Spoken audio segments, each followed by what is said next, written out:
Right. Good morning, best friends. Okay. Today's topic is a good one. One of my favorite styles of fishing. The Texas rig. Couple of different variations on this deal. We're going to go through all of them today. Maybe a couple of little sneaky tips and tricks as well along the way.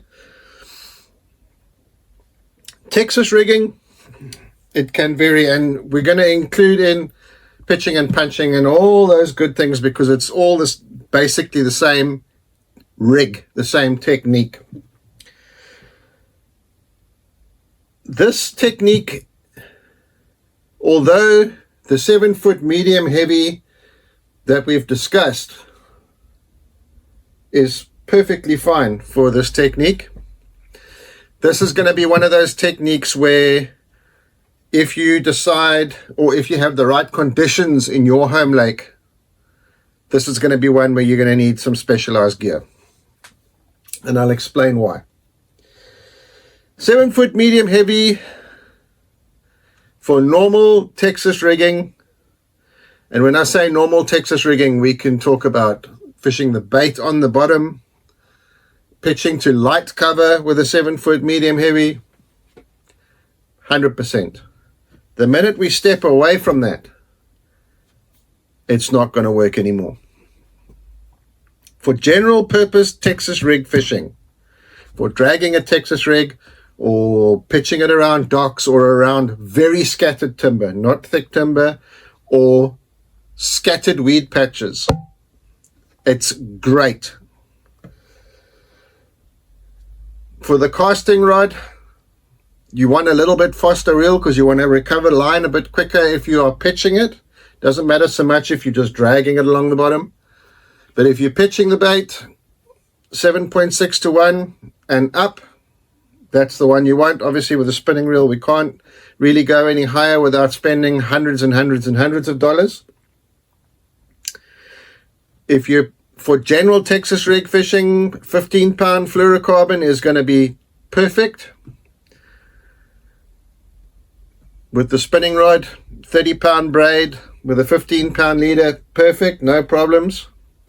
Even for dragging, if you, instead of pitching the Texas rig, if you're going to drag it, if you're going to fish it as a bottom technique, still fine, 15 pounds going to be fine for that. The minute you step out of that, the minute you've got any thicker cover, bushes, timber, or heavier timber, reeds, tules, water willow, thick pads, cheese mats, it's not going to do it anymore. Then we need to go to something big. Now, big for me and big for you might be completely different. So we start talking about going to a heavy rod. Maybe something around 7'2", 7'3" for slightly heavier vegetation, grass, bushes, that type of stuff. When you go to somewhere like Florida, it's big boy tackle all the way. 7'6" to 8-foot rod, they call them medium heavies. They are not medium heavy, they are heavy and extra heavy, but they still have a fast tip.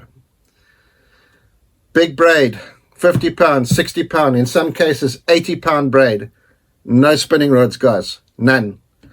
The fastest bait casting reel that you can find so that you can recover line quickly, get those fish out of that thick, hit them and get them out of that thick cover as quickly as possible.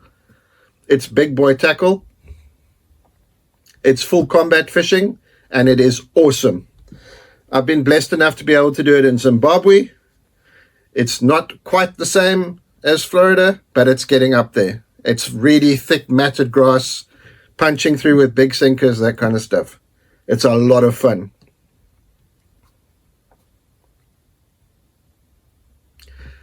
We'll get into the actual tackle that you need, hooks, sinkers, etc., when we go to the close-ups.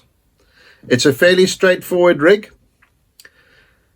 Easy to tie. There's a couple of variations which I'm going to show you with a knot called a snell knot that you would use with a specific type of hook. I'll show you how to do it. Don't panic.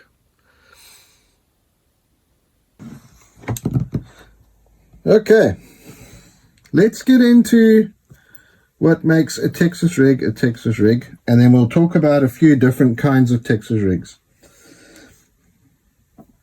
So for a Texas rig, fairly straightforward. What we need is a hook,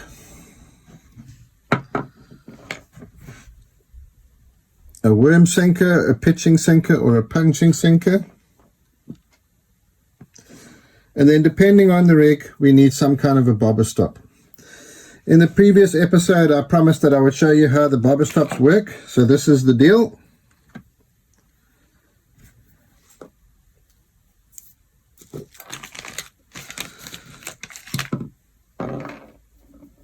Whatever you're trying to stop from moving on your line, that's what they look like. You thread your line through that little loop, pull it tight wherever you want it on your line, and just pull it through. Wet the line if you need to move it, and that's where it leaves the little bobber, the little bobber stopper, wherever you need it on your line.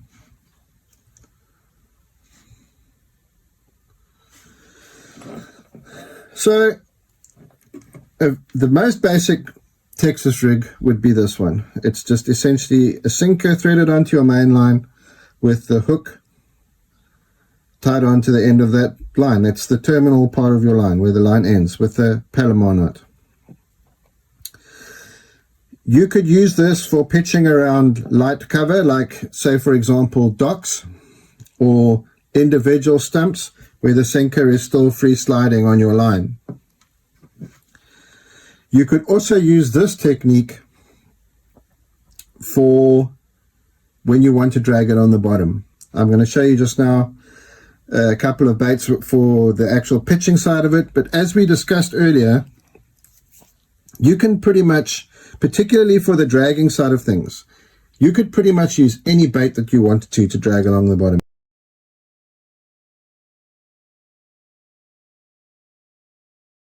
It would make no difference. So if you were using a bait with a bigger belly in it, then you would use the extra wide gap hook. But if you were only using thin baits, say like ribbon tail worms or a lizard or something like that, then you could use the straight shank or offset worm hook like we discussed previously. I'm going to show you another rig or another way to do a Texas rig that you would use for when you were punching if you were using a flipping hook, which is essentially a straight shank hook. And I've got one rigged up, but before we get to it, I want to show you how you would snell that hook onto your line. It's a different knot that we haven't learned yet. So we are going to go back to our handy dandy big hook that we've manufactured especially for this. And there's a couple of trains of thought on this one. I myself do not use the heavy flipping hooks. As I've said, I prefer the Superline extra wide gap hooks made by Gamakatsu. So I don't have any on hand, but I'm going to show you a couple of the thought processes here. A lot of the time when I watch these videos, and I have used these hooks, I just choose not to use them, you'll see the guys come in from the back of the hook eye and then snell the hook. I've watched another video, I think it may have been Scott Martin who said come in. So what Scott Martin says is you go from the front of the eye, pull it through, because when you set the hook, it makes the hook come up and into the fish's mouth instead of if you came in from the back where it pulls against it and makes the hook go down. So pull through in about 12 inches of line. Then make a loop the length of the hook. And then pinch the line with your thumb by the eye of the hook. And then we go around once, twice, 7 times, guys.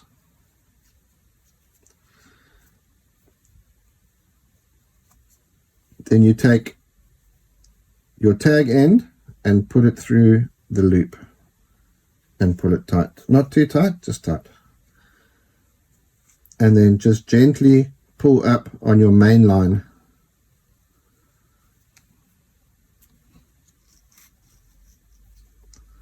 Make sure it comes up to the eye of the hook. Pull down on that, pull them together, and the knot will pull tight. And that is a snell knot. Cut off your tag end.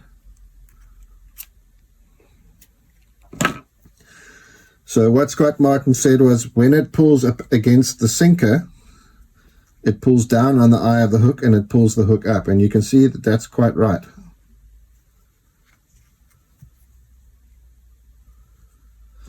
Okay.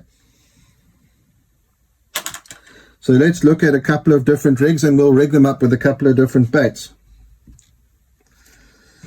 So this was the standard rig, Texas rig with no bobber stop that you can use anywhere. You want the hook to come out the back of the bait, thread it in 1/8 to 1/4 of an inch, whatever you like, push it through, turn it, measure with your thumb through the bait, and you can see the hook point lies flat on the back of the bait, and then just trap it with your fingers with the plastic on the back of the bait. So this could be any bait. If you were using it to drag or in deeper water and the sinker was free-siding, a lot of people may not agree with that, and that's okay. There's the sinker on the bottom. Here's the bait behind it. The fish picks up the bait and there's no resistance on the sinker when it turns away, so it carries on with the bait. It does not drop the bait. The same as when you're pitching around very sparse cover. The bait goes to the bottom with the sinker. The fish picks up on the bait, doesn't feel any resistance, swims off with the bait. That's a standard Texas rig, a sliding Texas rig. Now, if you were going to fish slightly thicker cover, or if you were going to fish it on the bottom, and you know that there's a chance that there is some brush piles or whatever the case is, you would not want the sinker to separate from the hook, because then the sinker may go through the structure and the hook will stay behind, and that's not ideal in any situation. In that particular case, we would have hook tied with the Palomar knot, sliding sinker, and then a bobber stop. So I always like to leave a little bit of line when I'm putting the bait on here from between the sinker and the hook. I'll show you why. Put my bait on, 1/8 to 1/4 of an inch through, push it through the bait, pull the hook eye and the knot into the bait, measure with my thumb, push my hook point through, and you can see the hook point is lying nice and flat in that little channel on the bait that's designed for it. Pull the plastic tight and just put it over the point. Then push my sinker onto the nose of the bait and pull the bobber stop down. And you can see now that sinker won't move. So that is essentially like fishing a jig, because it is one bait. So if it comes through slightly thicker cover, it comes through as one bait. There's no sinker to get tangled up in whatever cover that you are fishing the bait in. And like I said, you could use this if you were dragging it on the bottom like you would with a Carolina rig, and you knew there was something down there. It will come through the cover or the structure in that particular case without getting snagged. Something that I spoke about last time, I think when we were doing the plastics library, is dyes. So what that can do is you can either use it to accentuate a bait or completely change the color of the bait. This is my favorite. This is Spike It, and this is a black one because that is all that I have left. I don't know, I must have used all my other ones up. And say I want to put black tips on the ends of these little paddles here. Just dip it into the bait, into the dye. As much as or as little as you want to. And guys, do not put it on your boat carpet. You'll see here that I'm using just a piece of tissue paper, kitchen towel, is because my wife will kill me if I get dye on this. And what that does is, it's dyed the end of the pinches there. If you're a smart man, which I have never claimed to be, and you don't want bottles of dye in your backpack or on your boat, you could get one of these, which is exactly the same thing, but in a pen form. And I'm hoping like anything that this has not gone dry. So it's just like a Sharpie. And this is very good if you want to accentuate small areas of the bait. So, oh, there we go, it still works. Say I wanted red pinches on my bait. Now, you can get dipping dyes, and I'm going to use that word loosely. This is Spike It Dip and Glow. There's many different types. Well, not many, there's a few different types that already come infused with scents. So this one is Game Fish scent, and the pen is garlic. So then you wouldn't have to use an additional scent if you wanted to spray scent onto your bait. One little sneaky tip that I will give you, if you use an oil-based scent, and this sounds like a ridiculous thing, but I promise you it's true, it's worked for me, and it will work again for me, and you are fishing around really heavy matted weed, and you spray it with an oil-based scent, it will actually help the bait go through the weeds. Right, and then we start getting into what we would use if we were going to go into the jungle. So here is a rig that I've made up with the snell, as we've discussed. The difference with this rig is that it is snelled onto the hook, and this is braid, 65-pound braid in this case. This is a 3/4 ounce sinker, and to peg these in place, you get special pegs that are tapered, which I'll show you in a moment. But when you start getting into the really thick cover, you want to start using baits which will go through with very little resistance. We spoke about this guy, this culprit, I think it's the Incredi-Craw when we did the plastics library, and you can see the taper on this bait and the shape of this bait compared to a bait with bigger appendages, say for example a lizard. To get that through a thick grass mat compared to a lizard with its 4 legs and a tail is going to be a lot easier. The hooking up is slightly different with when you're using a flipping hook, which this is not, but I'm using it as an example.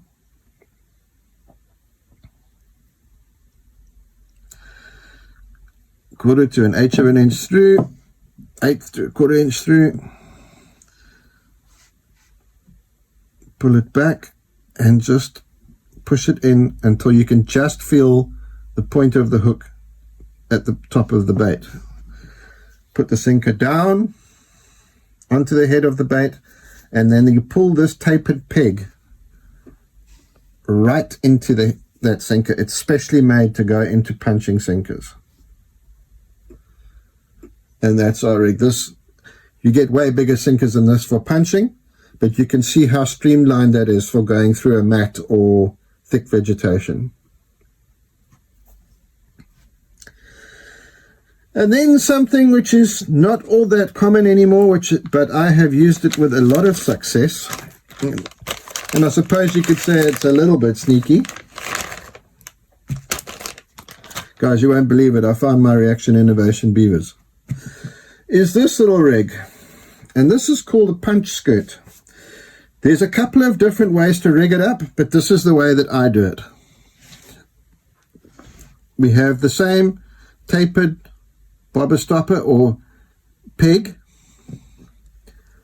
or punching sinker. This is a smaller one, that's only a 3/8 ounce. And then a little free sliding skirt that's on a hub. I make these ones so they're different to most of the hubs that you'll find. I like the hubs to be smaller so that they go into the head of the sink, the back of the sinker. And then your hook of choice tied onto your line with a Palomar knot. And what this does is it gives the bait more movement in the water. So let's put a slightly smaller bait on this one. No, we won't.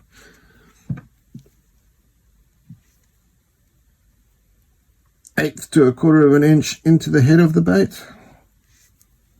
Turn the hook, pull the knot and the eye of the hook into the bait, measure it with your thumb, push it through the center of the bait, nip it under the plastic. Make sure that the bottom of the hub is flat on the skirt material. Pull the peg down.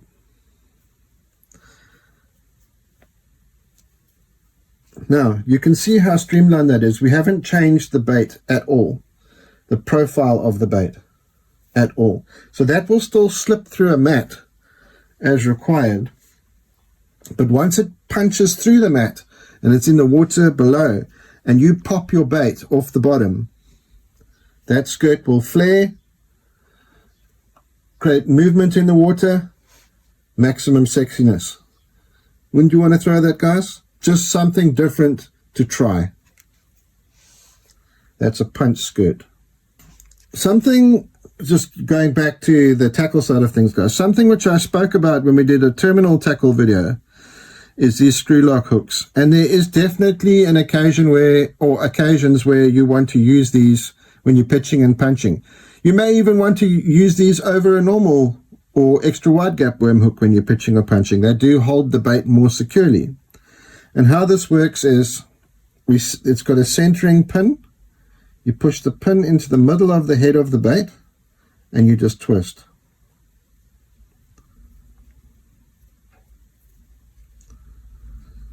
Until you have a short piece like that sticking out. Make sure that the hook is 90 degrees to the bait.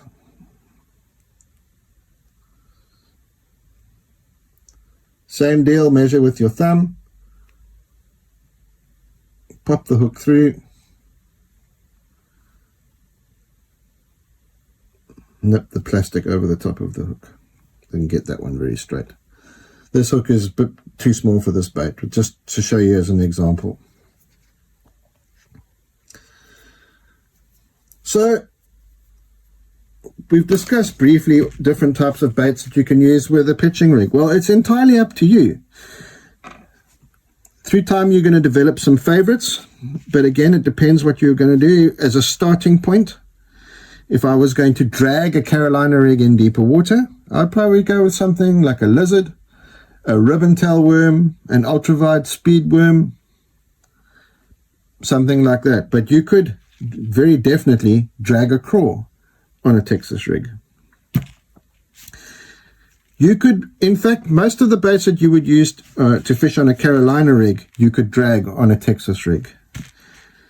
If you are pitching, and we're going to discuss areas that you would pitch and punch in shortly.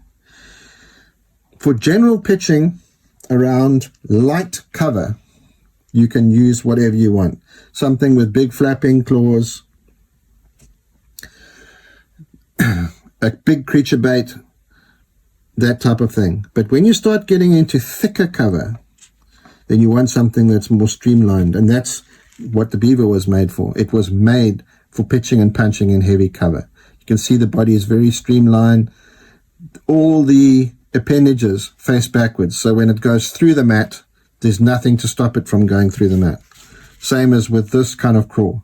There's nothing to stop that going through the mat. It will slip through a mat.